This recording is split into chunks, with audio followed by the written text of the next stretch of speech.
ನಮಸ್ತೆ Karnataka. ನಾವಿದು first time ಫ್ಲೈಟಲ್ಲಿ ಹೋಗ್ತಾ ಇದ್ದೀವಿ. ಸೊ ಅದಕ್ಕೆ ಏನೇನು ಇರಬೇಕು, ಯಾವ ರೀತಿ ಫ್ಲೈಟ್ನ ಬುಕ್ ಮಾಡಬೇಕು, ಅದರಿಂದ ಇಟ್ಕೊಂಡು ಯಾವ ರೀತಿ ಫ್ಲೈಟ್ವರೆಗೂ ಹತ್ತಿ ಸೀಟ್ಗೆ ಕೂತ್ಕೋಬೇಕು, ಹಾಗೂ ಫ್ಲೈಟ್ ಎಕ್ಸ್ಪೀರಿಯೆನ್ಸ್ ಯಾವ ರೀತಿ ಇರುತ್ತೆ ಅನ್ನೋದನ್ನ ನಾವು ತಿಳ್ಕೊಳ್ಳೋಣ. ಇಲ್ಲಿ ನಾವು ಮನಾಲಿಗೆ ಹೋಗ್ತಾ ಇದ್ವಿ. ಸೊ ಅಪ್ ಟು ಜೈಪುರ್ವರೆಗೂ ನಾವು ಈ ಒಂದು ಫ್ಲೈಟಲ್ಲಿ ಹೋಗಿ ಅಲ್ಲಿಂದ ಜೈಪುರ್ ನೋಡಿಕೊಂಡು ಮುಂದೆ ಮನಾಲಿಗೆ ಹೋಗಬೇಕು ಅಂತ ಪ್ಲ್ಯಾನ್ ಇದೆ. ಸೊ ಇಲ್ಲಿ ನಾವು ಬಂದಿರೋದು ಟರ್ಮಿನಲ್ 1ಗೆ. ಸೊ ಟರ್ಮಿನಲ್ 2ಗೆ ಹೋಗಬೇಕಾದ್ರೆ ಇಲ್ಲಿ ನಮಗೆ ಬಸ್ ಶಟಲ್ ಅಂತ ಸಿಗುತ್ತೆ. ಸೊ ನಾವಿಲ್ಲಿ ಈ ಒಂದು ಬಸ್ನ ಹಿಡ್ಕೊಂಡ್ರೆ ನಮಗೆ ಡೈರೆಕ್ಟ್ ಅವರು ಟರ್ಮಿನಲ್ 2ಗೆ ನಮ್ಮನ್ನು ಬಿಡ್ತಾರೆ. ಸೊ ನಾವು ನೋಡ್ತಾ ಇರ್ಬೋದು, ಈಗ ನಾವು ಅಲ್ಲಿ ಹೋಗ್ತಾ ಇದ್ದೀವಿ. ಇದು ಟರ್ಮಿನಲ್ 1. ನೀವು ಇಂಟರ್ನ್ಯಾಷನಲ್ ಏನಾದರೂ ಹೋಗಬೇಕಂತಂದರೆ ಇಲ್ಲಿಂದ ಇರುತ್ತೆ. ಸೊ ನಾವು ಹೋಗ್ತಾ ಇರೋದು ಡೊಮೆಸ್ಟಿಕ್, ಜಸ್ಟ್ ಇಂಡಿಯಾದಲ್ಲಿನ ಒಂದು ಪಾರ್ಟಿಂದ ಇನ್ನೊಂದು ಪಾರ್ಟಿಗೆ ಹೋಗ್ಬೇಕಾದ್ರೆ ಅದನ್ನ ಡೊಮೆಸ್ಟಿಕ್ ಅಂತ ಕರೀತಾರೆ. ಜಸ್ಟ್ ಇಲ್ಲಿ ಬೆಂಗಳೂರಿಂದ ಜೈಪುರ್ ಆಗಿರ್ಬೋದು, ಬೆಂಗಳೂರಿಂದ ಡೆಲ್ಲಿ ಆಗಿರ್ಬೋದು, ಈ ರೀತಿ ಹೋಗ್ಬೇಕಾದ್ರೆ ನಾವು ಡೊಮೆಸ್ಟಿಕ್ ಫ್ಲೈಟ್ಸ್ನ ಕೊಂಡು ಹೋಗಬೇಕಾಗುತ್ತೆ. ಅದು ಚಿಕ್ಕ ಫ್ಲೈಟ್ ಇರುತ್ತೆ. ಇಂಟರ್ನ್ಯಾಷನಲ್ ನಿಮಗೆ ಡೊಮೆಸ್ಟಿಕ್ಕಿಂತ ಒಂದು ಸ್ವಲ್ಪ ದೊಡ್ಡ ಫ್ಲೈಟ್ ಆಗಿ ಕಾಣಿಸುತ್ತೆ. ಸೊ ಈ ಒಂದು ಬಸ್ ಏನು ಕಾಣ್ತಾ ಇದೆ, ನೀವೇನು ನೋಡ್ತಾ ಇದ್ದೀರಾ, ಇಲ್ಲೆಲ್ಲ ನಮ್ಮ ಕಸಿನ್ಸ್ ಎಲ್ಲ ನಿಂತ್ಕೊಂಡಿದ್ದಾರೆ. ನಾವೆಲ್ಲ ಸೇರಿಕೊಂಡು ಈ ಒಂದು ಗ್ರೂಪ್ ಪ್ರಕಾರ ನಾವು ಹೋಗ್ತಾ ಇರೋದು ಇದಕ್ಕೆ. ಸೊ ಇದು ಟರ್ಮಿನಲ್ 1 ನೋಡ್ತಾ ಇರ್ಬೋದು ನೀವು, ಏರ್ಪೋರ್ಟ್. ಸೊ ಈ ಒಂದು ಬಸ್ ನಮಗೆ ಫ್ರೀ ಆಗಿರುತ್ತೆ, ಫ್ರೀ ಆಫ್ ಕಾಸ್ಟ್. ಯಾವುದೇ ರೀತಿಯ ಅಮೌಂಟ್ ಕೂಡ ಇವರು ಇಸ್ಕೊಳ್ಳೋದಿಲ್ಲ. ನಿಮಗೆ ಟರ್ಮಿನಲ್ 1ಇಂದ 2ಗೆ ಇವರು ಡೈರೆಕ್ಟಾಗಿ ಬಿಟ್ಟು ಬರ್ತಾರೆ. ಇಲ್ಲಿಂದ ಒಂದು 10 ನಿಮಿಷದಿಂದ 5 ನಿಮಿಷ ಆಗ್ಬೋದು ಅಷ್ಟೇ. ನೀವು ನೋಡ್ತಾ ಇರ್ಬೋದು ಈ ರೀತಿ ಒಳಗಡೆ. ಸೊ ಕಂಪ್ಲೀಟ್ AC ಬಸ್ ಇರುತ್ತೆ, ಆರಾಮಾಗಿ ಕೂತ್ಕೋಬೋದು. ಇಲ್ಲಿಂದ ನಾವು ಡೈರೆಕ್ಟಾಗಿ ಟರ್ಮಿನಲ್ 2ಗೆ ಬಿಡ್ತಾರೆ. ಬಟ್ ಇಲ್ಲಿ ಸೆಕ್ಯೂರಿಟಿ ರೀಸನ್ಸಿಂದ ಯಾವುದೇ ರೀತಿಯ ವಿಡಿಯೋಗಳನ್ನು ಮಾಡೋಕ್ಕೆ ಹೋಗಬೇಡಿ ಅಂತ ಹೇಳಿದರು. ಸೊ ನಿಮ್ಮ ದೇಶದ ಮೇಲೆ ನಿಮಗೆ ಭಕ್ತಿ ಇದ್ದರೆ ಹಾಗೂ ನಿಮ್ಮ ದೇಶದ ಮೇಲೆ ನಿಮಗೆ ಗೌರವ ಇದ್ದರೆ, ದೇಶ ಉಳಿಬೇಕು ಅಂತಂತಂದರೆ ಈ ರೀತಿ ವಿಡಿಯೋಗಳನ್ನು ತೋರಿಸ್ಬೇಡಿ ಜನಕ್ಕೆ. ನಿಮ್ಮಷ್ಟು ನೀವೇ ಇಟ್ಕೊಳ್ಳಿ ಅಂತ ಹೇಳಿದರು. ಅದಕ್ಕೆ ನನ್ನ ಹತ್ರ ಎಲ್ಲ ವೀಡಿಯೋಸ್ ಇದೆ, ಬಟ್ ನಾನು ಯಾವುದೇ ರೀತಿಯಿಂದನೂ ಅಪ್ಲೋಡ್ ಮಾಡೋದಕ್ಕೆ ಹೋಗೋದಿಲ್ಲ. ಯಾಕಂದರೆ ನಮಗೆ ನಮ್ಮ ದೇಶ ಫಸ್ಟ್ ಮುಖ್ಯ ಆಗಿರುತ್ತೆ. ಸೊ ಡೈರೆಕ್ಟಾಗಿ ನಾನು ಫ್ಲೈಟ್ ಒಳಗಡೆ ಹೋಗೋದನ್ನು ತೋರಿಸ್ತೀನಿ. ಈಗ ನಾವು ಫ್ಲೈಟ್ ಒಳಗಡೆ ಹೋಗ್ತಾ ಇದ್ವಿ. ಸಿಂಪಲಾಗಿ ಹೇಳ್ಬಿಡ್ತೀನಿ, ನೀವು ಯಾವಾಗ ಫ್ಲೈಟ್ನ ಬುಕ್ ಮಾಡ್ತೀರೋ, ಬುಕ್ ಮಾಡಿದ ತಕ್ಷಣ ನಿಮಗೆ ಒಂದು ಬೋರ್ಡಿಂಗ್ ಪಾಸ್ ಅಂತೇಳಿ PDF ಡೌನ್ಲೋಡ್ ಆಗುತ್ತೆ. ಸೊ ಡೌನ್ಲೋಡ್ ಆದ ತಕ್ಷಣ ನಿಮಗೆ ಅದರಲ್ಲಿ ಒಂದು QR ಕೋಡ್ ಇರುತ್ತೆ. ನೀವು ಯಾವುದೇ ರೀತಿ ಈ ಒಂದು ಫ್ಲೈಟ್ ಒಳಗಡೆ ಹೋಗಬೇಕಾದ್ರೂ, ಈ ಒಂದು ಏರ್ಪೋರ್ಟ್ ಎಂಟ್ರೆನ್ಸಿಂದ ಫ್ಲೈಟ್ ಒಳಗಡೆ ಹೋಗಬೇಕಾದ್ರೂ ನಿಮಗೆ ಈ ಬೋರ್ಡಿಂಗ್ ಪಾಸ್ ಬೇಕೇ ಬೇಕಾಗುತ್ತೆ. ಹಾಗೂ ನಿಮ್ಮ ಹತ್ರ ನೀವು ಲಗೇಜ್ ಏನು ತೊಗೊಂಡು ಹೋಗ್ತೀರಾ, ನಿಮ್ಮ ಲಗೇಜ್ ಏನಾದರೂ ಮೋರ್ ದೆನ್ 17 kg 15 kg ಇತ್ತಂತಂದರೆ ನಿಮಗೆ ಒಂದು ಕಾರ್ಗೋ ಪ್ಲೇನ್ ಅಂತ ಇರುತ್ತೆ. ಸೊ ಅದರೊಳಗಡೆ ಅವ್ರು ತೊಗೊಂಬಂದು ನಿಮಗೆ ನೆಕ್ಸ್ಟ್ ಎಲ್ಲಿ ನೀವು ಇಳಿತಾರೋ ಅಲ್ಲಿ ನಿಮಗೆ ತೊಗೊಂಬಂದು ಕೊಡ್ತಾರೆ. ಸೊ ನೀವು ಅಲ್ಲಿ ಪಿಕ್ ಮಾಡ್ಕೋಬೇಕು. ಸೊ ನಿಮ್ಮ ಫ್ಲೈಟ್, ನಿಮ್ಮ ಬ್ಯಾಗ್ ಏನಾದರೂ ಚಿಕ್ಕದಿತ್ತು, ಲ್ಯಾಪ್ಟಾಪ್ ಬ್ಯಾಗ್ ಇತ್ತು, ಸಣ್ಣದು ಕೈಯಲ್ಲಿ ಇಟ್ಕೊಂಡಿರೋ ಬ್ಯಾಗ್ ಅಂತಂದರೆ ಈಗ ಮುಂದೆ ನೋಡ್ತಿರ್ಬೋದು ಅಲ್ಲಿ ಇಟ್ಕೊಂಡಿದ್ದಾರಲ್ಲ. ಸೊ ಅಷ್ಟು ಬ್ಯಾಗ್ ಇದ್ದರೆ ನಿಮಗೆ ನೀವೇ ತೊಗೊಂಡು ಬರ್ಬೋದು ಅದನ್ನು. ಇವಾಗ ನೋಡ್ತಿರ್ಬೋದು ಜಸ್ಟ್ ಈ ಒಂದು ಫ್ಲೈಟ್ನ ಡೋರಲ್ಲಿ ನಾವು ಹೋಗ್ತಾ ಇದ್ವಿ. ಸೊ ಇಲ್ಲಿ ಹೇರ್ ಹೋಸ್ಟರ್ಸ್ ಇರ್ತಾರೆ, ಅವರು ನಮಸ್ಕಾರ ಅಂತ ಹೇಳ್ತಾರೆ, ವೆಲ್ಕಮ್ ಟು ಫ್ಲೈಟ್ ಅಂತ ಹೇಳ್ತಾರೆ. ನೋಡ್ತಾ ಇರ್ಬೋದು ಈ ರೀತಿಯಾಗಿ ಮೇಲ್ಗಡೆ ನಾವು ಯಾವ ರೀತಿ ಬಸ್ಸಲ್ಲಿ ಮೇಲೆ ಯಾವುದೇ ಲಗೇಜ್ಗಳನ್ನ ಇಡ್ತೀವೋ, ಸೊ ಇಲ್ಲಿ ಕೂಡ ನೀವು ನೋಡ್ತಾ ಇರ್ಬೋದು. ಬಟ್ ಚಿಕ್ಕ ಸ್ಪೇಸ್ ಇರುತ್ತೆ, ಅಂದರೆ ನಾರ್ಮಲ್ ಒಂದು ಲ್ಯಾಪ್ಟಾಪ್ ಬ್ಯಾಗ್ ಇರ್ಬೋದು, ಜಸ್ಟ್ ಒಂದು ಕಾಲೇಜ್ಗೆ ಹಾಕೊಂಡು ಹೋಗೋ ಒಂದು ಬ್ಯಾಗ್ ಇರ್ಬೋದು. ಸೊ ಅದನ್ನು ಕೂಡ ನೀವು ಇಲ್ಲಿ ಇಡ್ಬೋದಾಗುತ್ತೆ.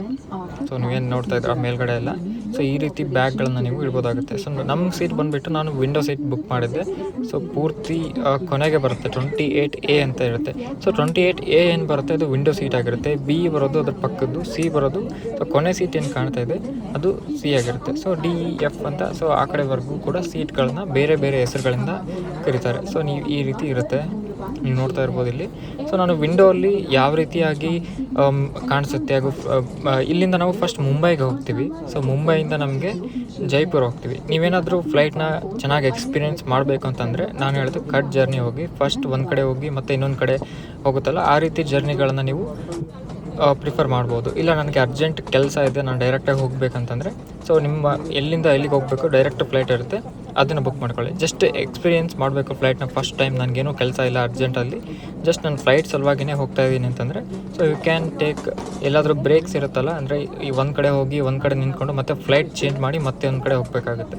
ಸೊ ಆ ರೀತಿ ನೀವು ಇಟ್ಕೊಂಡ್ರೆ ನೀವು 2-3 ಫ್ಲೈಟ್ನ ಅದೇ ಪ್ರೈಸಲ್ಲಿ ಹೋಗಿ ಬರ್ಬೋದಾಗುತ್ತೆ.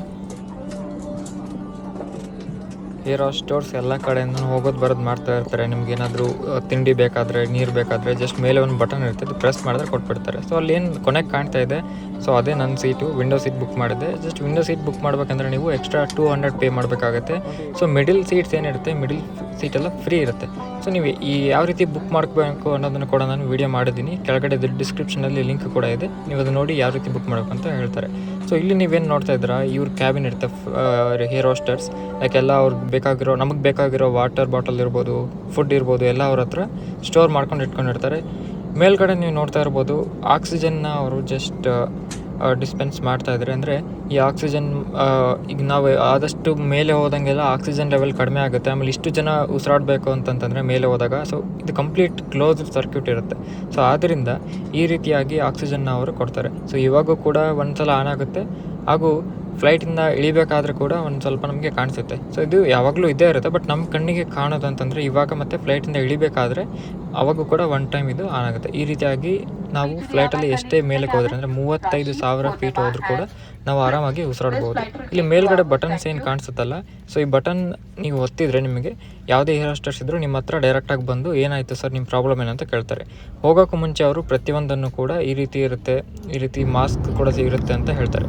ಸೊ ನೀವು ಒಳಗಡೆ ಈಗ ನೋಡ್ತಾ ಇರ್ಬೋದು, ಈ ರೀತಿಯಾಗಿ ವ್ಯೂ ಇರುತ್ತೆ ಈ ಒಂದು ಫ್ಲೈಟ್ ಹೊರಡೋಕ್ಕೂ ಮುಂಚೆ. ಇಲ್ಲಿ ಯಾವುದೇ ರೀತಿಯ ಭಯ ಪಡುವಂಥ ಅಗತ್ಯ ಇರೋದಿಲ್ಲ. ಸೊ ನಾನು ಫ್ಲೈಟ್ ಅನುಭವದ ಪ್ರಕಾರ ಹೇಳ್ತಾ ಇದ್ದೀನಿ. ಇದು ನೀವು ನೋಡ್ತಾ ಇರ್ಬೋದು 765 km/h ಹೋಗ್ತಾ ಇರೋದು. ಇದು ಮುಂಬೈ. ನಿಮ್ಮ ಕೆಳಗಡೆ ಕಾಣ್ತಾ ಇರೋ ಊರೇನಿದೆ ಇದು ಮುಂಬೈ ಆಗಿರುತ್ತೆ. ನೋಡ್ತಾ ಇರ್ಬೋದು. ನನ್ನ ಎಕ್ಸ್ಪೀರಿಯೆನ್ಸ್ ಏನು ಅಂತಂತಂದರೆ ನನಗೆ ಮುಂಚೆ ಒಂದು ಸ್ವಲ್ಪ ಭಯ ಇತ್ತು. ಮೇಲೆ ಟೇಕ್ ಆಫ್ ಆಗಬೇಕಾದ್ರೆ ಒಂದು ಸ್ವಲ್ಪ ಭಯ ಅನ್ನಿಸ್ತು, ಏನಪ್ಪ ಇಷ್ಟು ಫಾಸ್ಟಾಗಿ ಹೋಗ್ತಾ ಇದೆ ಅಂತ. ಯಾಕಂದರೆ ಫಸ್ಟ್ ಟೈಮ್ ಫ್ಲೈಟಲ್ಲ ಒಂದು ಸ್ವಲ್ಪ ಅನಿಸುತ್ತೆ. ಅದು ಭಯ ಅಂತಲೂ ಹೇಳೋಕ್ಕಾಗಲ್ಲ, ಒಂಥರ ಖುಷಿ, ಒಂಥರ ಏನಾದರೂ ಹೊಸದಾಗಿ ಕಾಣ್ತಾ ಇದೆ ಮಾಡ್ತಾಯಿದ್ದೀವಿ ಅಂತಂತಂದರೆ ಒಂದು ಸ್ವಲ್ಪ ಎಕ್ಸೈಟ್ಮೆಂಟ್ ಇರುತ್ತೆ. ಸೊ ಆ ರೀತಿ ಒಂದು ಎಕ್ಸೈಟ್ಮೆಂಟ್ ಇರುತ್ತೆ. ಸೊ ಯಾವಾಗ ಒಂದು ಹಂತಕ್ಕೆ ಪೂರ್ತಿ ಮೇಲಾಗುತ್ತೆ ಫ್ಲೈಟು, ನೀವು ಆರಾಮಾಗಿ ಕೂಲಾಗಿರ್ತೀರ.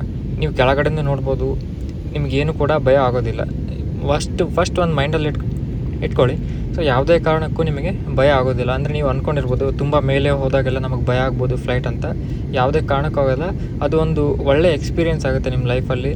ಒಂದು ಒಳ್ಳೆ ಖುಷಿ ಕೊಡುತ್ತೆ ನಿಮಗೆ. ನೀವು ನೋಡ್ತಾ ಇರ್ಬೋದು ಕೆಳಗಡೆ ಮುಂಬೈ ನಗರ ಯಾವ ರೀತಿ ಕಾಣ್ತಾ ಇದೆ ನೈಟ್ ಟೈಮ್ ಅಂತ ನೀವು ನೋಡ್ತಾ ಇರ್ಬೋದು. ಒಂದು ಸ್ವಲ್ಪ ಏನಾಗುತ್ತೆ ಅಂತಂದರೆ ಒಮ್ಮೊಮ್ಮೆ ಗಾಳಿ ಬರುತ್ತೆ. ಸೊ ಮೋಡಗಳು ಗಾಳಿಯಲ್ಲಿ ಹೋಗಬೇಕಾಗುತ್ತಲ್ಲ, ಸೊ ಮೋಡಗಳು ಅಡ್ಡ ಬರುತ್ತೆ. ಸೊ ಆ ಮೋಡಗಳು ಬಂದಾಗ ಏರ್ ಟರ್ಬುಲೆನ್ಸ್ ಅಂತ ಒಂದು ಫಿನಾಮಿನನ್ ಆಗುತ್ತೆ. ಅದರಲ್ಲಿ ಒಂದು ಸ್ವಲ್ಪ ಫ್ಲೈಟ್ ಅಳಗಾಡ್ದಂಥ ಫೀಲ್ ಆಗುತ್ತೆ. ಸೊ ಅದು ನಮಗೆ ಹೊಸದಾಗಿ ಕೂತ್ಕೊಂಡಿರೋರಿಗೆ ಒಂದು ರೀತಿ ಭಯ ಆಗುತ್ತೆ, ಏನಪ್ಪ ಫ್ಲೈಟ್ ಅಳಗಾಡ್ತಿದೆ, ಏನಾದರೂ ಬಿದ್ದುಬಿಡುತ್ತಾ ಅಂತ. ಬಟ್ ನೀವು ಒನ್ ಟೈಮ್ ಹೋಗಿ ಮತ್ತು ಎರಡನೇ ಫ್ಲೈಟ್ ಹತ್ತಿದಾಗ ನಿಮ್ಗೆ ಯಾವುದೇ ರೀತಿಯ ಭಯ ಆಗೋದಿಲ್ಲ. ಈಗ ನಾವು ಮುಂಬೈಗೆ ಬಂದಿದ್ದಾಯಿತು. ಸೊ ಈಗ ಜಸ್ಟ್ ಲಗೇಜ್ ತೊಗೊಂಡ್ವಿ, ಈಗ ಇಳಿತಾ ಇದ್ವಿ. ಸೊ ಮುಂಬೈಗೆ ಬಂದ್ವಿ. ಸೊ ಈ ರೀತಿ ಬಸ್ಗಳು ಇರುತ್ತೆ ನಿಮಗೆ, ಡೈರೆಕ್ಟಾಗಿ ನಮ್ಮನ್ನು ರೆಸ್ಟ್ ಮಾಡೋಕ್ಕೆ ಕರ್ಕೊಂಡು ಹೋಗ್ತಾರೆ. ಸೊ ನಿಮಗೇನಾದರೂ ನಿಮ್ಮ ಕ್ರೆಡಿಟ್ ಕಾರ್ಡ್ ಇದ್ದರೆ ಅಲ್ಲಿ ಲಾಂಚ್ ಆ್ಯಕ್ಸೆಸ್ ಏನಾದರೂ ಇದ್ದರೆ ಸೊ ಲಾಂಚ್ ಆ್ಯಕ್ಸೆಸ್ ಇರುತ್ತೆ. ನೀವು ನೋಡ್ತಾ ಇರ್ಬೋದು ಇಲ್ಲಿ ಅನ್ಲಿಮಿಟೆಡ್ ಫುಡ್, ಅನ್ಲಿಮಿಟೆಡ್ ಡ್ರಿಂಕ್ಸ್ ಇರುತ್ತೆ. ಅಂದರೆ ಜಸ್ಟ್ ಕಾಫಿ, ಟೀ, ಮಿಲ್ಕ್ ಈ ರೀತಿ ಇರುತ್ತೆ. ಅಥವಾ ನಿಮಗೆ ಸಾಫ್ಟ್ ಜ್ಯೂಸ್, ಸಾಫ್ಟ್ ಡ್ರಿಂಕ್ಸ್ ಏನಾದರೂ ಇದ್ದರೆ ಅದನ್ನು ಕೂಡ ನಿಮಗೆ ಸಿಗುತ್ತೆ. ಇಲ್ಲಿ ರೆಸ್ಟ್ ಕೂಡ ನೀವು ಮಾಡ್ಬೋದು. ಇದೆಲ್ಲ ಮುಗಿಸ್ಕೊಂಡು ಮತ್ತೆ ನಿಮಗೆ ನೆಕ್ಸ್ಟ್ ಫ್ಲೈಟ್ ಇರುವಾಗ ನಿಮಗೆ ಬಸ್ ಫೆಸಿಲಿಟಿ ಇರುತ್ತೆ. ಡೈರೆಕ್ಟಾಗಿ ಫ್ಲೈಟ್ ಮುಂದೆವರೆಗೂ ಆ ಒಂದು ಬಸ್ ಅವರು ಕರ್ಕೊಂಡು ಹೋಗ್ತಾರೆ. ನಡೀರಿ ಹಾಗಾದ್ರೆ ಹೋಗೋಣ.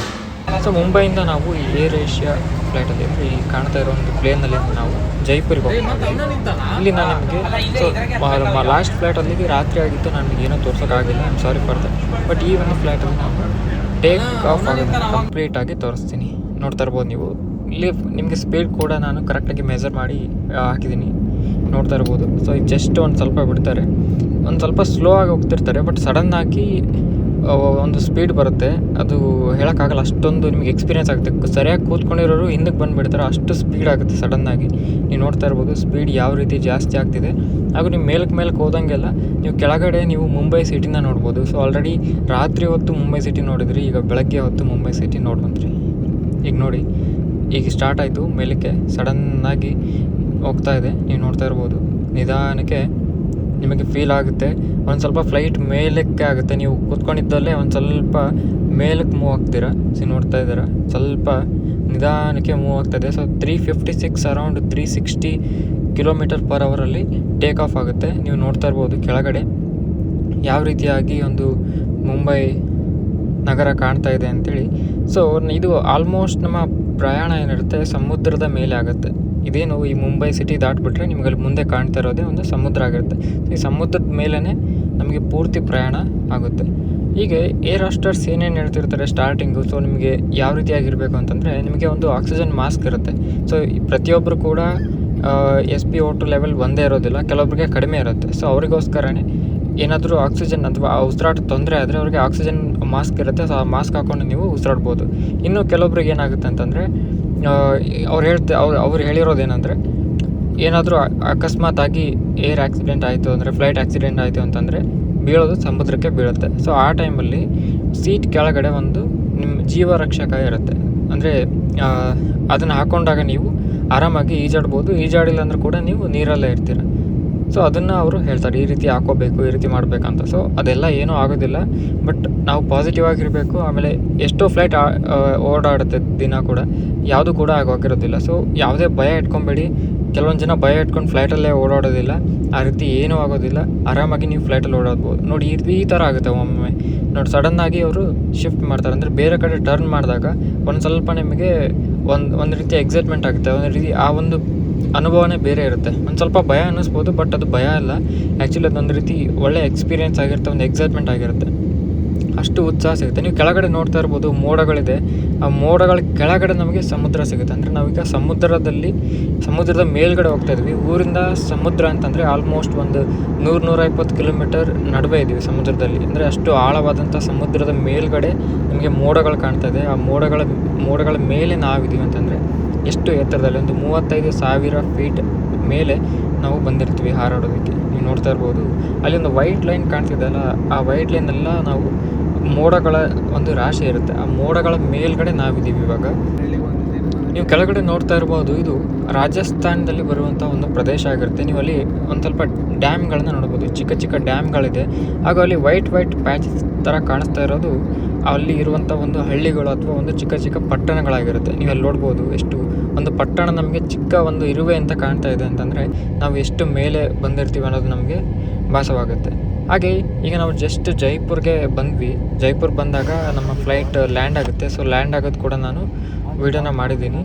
ಜಸ್ಟ್ ನೋಡಿ ಯಾವ ರೀತಿ ಈ ಒಂದು ಫ್ಲೈಟ್ ಲ್ಯಾಂಡ್ ಆಗುತ್ತೆ ಅಂತ ಹೇಳ್ಬೇಕಾದ್ರೆ. ಆ್ಯಕ್ಚುಲಿ ಫ್ಲೈಟ್ ಮೇಲೆ ಹೋಗಬೇಕಾದಕ್ಕಿಂತ ಲ್ಯಾಂಡ್ ಆಗುವಾಗ ಒಂದು ಸ್ವಲ್ಪ ಒಳ್ಳೆ ಫೀಲ್ ಇರುತ್ತೆ. ಯಾಕಂದರೆ ಸಡನ್ ಅಷ್ಟು ಸ್ಪೀಡಲ್ಲಿ ಟಚ್ ಆಗುತ್ತಲ್ಲ ಭೂಮಿಗೆ, ಅದೊಂದು ರೀತಿ ಒಳ್ಳೆ ಎಕ್ಸ್ಪೀರಿಯೆನ್ಸ್ ಕೊಡುತ್ತೆ ನಮಗೆ. ಎರಡೂ ಕೂಡ ಅಷ್ಟೇ. ಸೊ ಯಾವುದೇ ರೀತಿಯ ಭಯ ಪಡುವಂತಹ ಸನ್ನಿವೇಶ ಇದರಲ್ಲಿ ಇರೋದಿಲ್ಲ. ಒಳ್ಳೆ ಒಂದು ಖುಷಿ ಸಿಗುತ್ತೆ. ಆಮೇಲೆ ನೀವು ಆಲ್ರೆಡಿ ಟ್ರೈನಲ್ಲಿ ಹೋಗಿರ್ತೀರ, ಬೋಟಲ್ಲಿ ಹೋಗಿರ್ತೀರ, ಫ್ಲೈಟಲ್ಲಿ ಹೋಗ್ಬಿಟ್ರೆ 3 ಕಡೆಯಿಂದನೂ ನಾವು ನೀರಿನಲ್ಲಿ, ಭೂಮಿ ಮೇಲೆ ಹಾಗೂ ನೆಲದ ಮೇಲೆ ಪ್ರಯಾಣ ಮಾಡಿದ್ದು ಒಂದು ಅನುಭವ ಸಿಗುತ್ತೆ. ಸೊ ನಮ್ಮದು ಕಂಪ್ಲೀಟ್ ಎಲ್ಲ ಕಡೆ ಎಲ್ಲದರಲ್ಲೂ ಕೂಡ ನಾವು ಓಡಾಡಿದ್ದೀವಿ ಅಂತ ಕೂಡ ಒಂದು ಖುಷಿ ಇರುತ್ತೆ. ನೀವು ನೋಡ್ತಾ ಇರ್ಬೋದು. ಸೊ ಕಡೆ ಬರ್ತಾಯಿದ್ವಿ ನಿಧಾನಕ್ಕೆ.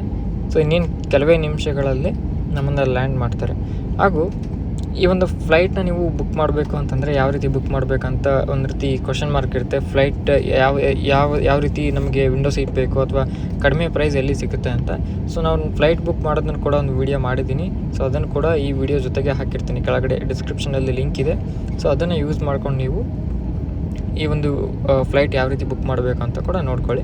ಹಾಗೆ ನಮ್ಮ ಪ್ರಯಾಣ ಏನಿದೆ, ಜೈಪುರಿಂದ ಮನಾಲಿಗೆ ಹೋಗಬೇಕಾಗುತ್ತೆ. ಸೊ ಮನಾಲಿ ವಿಡಿಯೋಸ್ನ ನಾನು ಡೈರೆಕ್ಟಾಗಿ ಹಾಕ್ತಾಯಿದ್ದೀನಿ. ಸೊ ಈ ವಿಡಿಯೋ ಆದ ತಕ್ಷಣ ಬರೋದೇ ನಿಮಗೆ.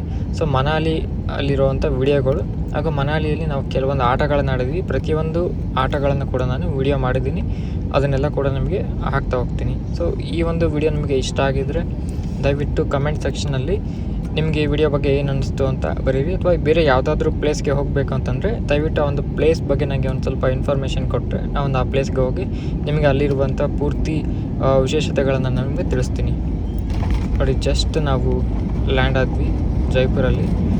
ಓಕೆ, ನಾನು ಡೈರೆಕ್ಟ್ ನಿಮಗೆ ಮನಾಲಿಯಲ್ಲಿ ಸಿಗ್ತೀನಿ. ಮನಾಲಿಯಲ್ಲಿರೋ ವಿಡಿಯೋಗಳನ್ನ ಹಾಕ್ತೀನಿ. ದಯವಿಟ್ಟು ನಿಮ್ಮ ಫ್ರೆಂಡ್ಸ್ ಯಾರಾದರೂ ಫಸ್ಟ್ ಟೈಮ್ ಫ್ಲೈಟಲ್ಲಿ ಹೋಗಬೇಕು ಅಂತ ಆಸೆ ಇದ್ದರೆ ದಯವಿಟ್ಟು ಈ ಒಂದು ವಿಡಿಯೋನ ಕಳಿಸಿ. ಯಾರಿಗೇ ಆದರೂ ಕೂಡ ಒಂದು ಭಯ ಇರುತ್ತೆ. ಸೊ ಒಂದು ಭಯ ಹೋಗಬೇಕು ಅಂತಂದರೆ ಈ ವಿಡಿಯೋನ ಅವ್ರಿಗೆ ಕಳಿಸಿ. ಇದರಿಂದ ಅವ್ರ ಭಯ ಕೂಡ ಕಡಿಮೆ ಆಗುತ್ತೆ. ಅವ್ರಿಗೂ ಕೂಡ ಒಂದು ಕಾನ್ಫಿಡೆನ್ಸ್ ಬರುತ್ತೆ, ನಾನು ಫ್ಲೈಟಲ್ಲಿ ಹೋದರೆ ಯಾವುದೇ ರೀತಿಯ ಭಯ ಇಲ್ಲದೆ ಆರಾಮಾಗಿ ಹೋಗಿ ಬರ್ಬೋದು ಅಂತ. ಎಷ್ಟೋ ವಯಸ್ಸಾದವ್ರು ಕೂಡ ನಮ್ಮ ಜೊತೆಗೆ ಬಂದಿದ್ದರು. ಯಾರು ಕೂಡ ಯಾವುದೇ ರೀತಿಯ ತೊಂದರೆ ಇಲ್ಲದೆ ಬಂದರು.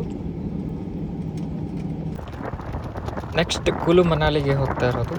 ಸೊ ಈ ಒಂದು ವಿಡಿಯೋನ ನಿಮ್ಮ ಫ್ರೆಂಡ್ಸ್ ಎಲ್ಲರಿಗೂ ಶೇರ್ ಮಾಡಿ, ಹಾಗೂ ನಮ್ಮ ಚಾನಲ್ಗೆ ಸಬ್ಸ್ಕ್ರೈಬ್ ಮಾಡ್ಕೊಳ್ಳಿ. ಸೊ ಕನ್ನಡದಲ್ಲಿ ಪ್ರತಿಯೊಬ್ಬ ಯಾರು ವ್ಲಾಗ್ ಮಾಡ್ತಾರೋ ಪ್ರತಿಯೊಬ್ಬರು ಕೂಡ ತುಂಬ ಕಷ್ಟಪಟ್ಟು ನಿಮ್ಮ ವಿಡಿಯೋ ಇಷ್ಟಪಡಲಿ ಅಂತ ಮಾಡ್ತಿರ್ತಾರೆ. ದಯವಿಟ್ಟು ಪ್ರತಿಯೊಬ್ಬರಿಗೂ ಪ್ರೋತ್ಸಾಹ ಕೊಡಿ.